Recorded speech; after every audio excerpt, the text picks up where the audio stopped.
its power to improve all aspects of your life. He knows he's making a difference. He's inspiring the people he works with, and we've given him a level of influence that he never thought possible before. Incredibly high energy. Everyone was very engaged, and it's based on science. As someone who hires a speaker, that was very important. Two brain cells are going to come together when there's some new stimulus. We would recommend Paul to anybody. Every organization can be happier. Paul is an inspiring speaker with a genuine warmth and a great sense of humor.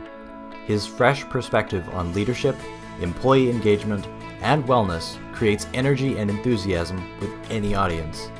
He has appeared internationally in front of huge conference audiences and at intimate corporate retreats.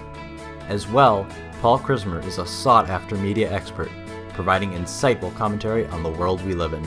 The United Nations measure that you just reported on has a number of different factors, but the simplest way is to measure people based on their own self-report of their subjective well-being. So that's really just asking people, how happy do you feel? Paul's 20 years as a corporate senior leader and his own driven approach to life goals and lifestyle inspired his best-selling book, Whole Person Happiness: How to Be Well in Body, Mind, and Spirit. As we do more and more of the same thing, our brains get stronger and stronger at doing them. Now, the reason why I've told you all this is because if we can automate positive emotions into our lives, then we get that success that I talked about earlier. If we can lay down enough good neural pathways so that happiness comes more readily to us, then we will simply be happy more automatically. Does it make sense?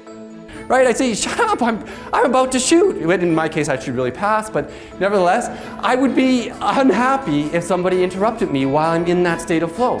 I'm always my own laboratory. So as soon as I read this 4 or 5 years ago, I started doing it, of course. And I started recording 3 things that went well. And at first, I was a bit embarrassed. I couldn't come up with 3 things. I couldn't believe it.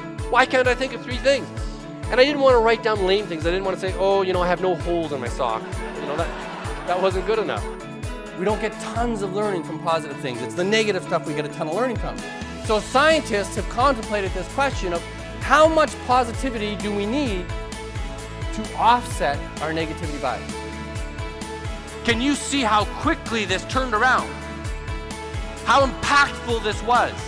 Could you imagine in your own workplaces if you could have a 90% reduction in unsafe behaviors simply by changing the conversation, changing what's going on in people's hearts and minds about the work? They did the processes, the job safety procedures, very much like they had done before. But now they felt differently about the work. Thank you.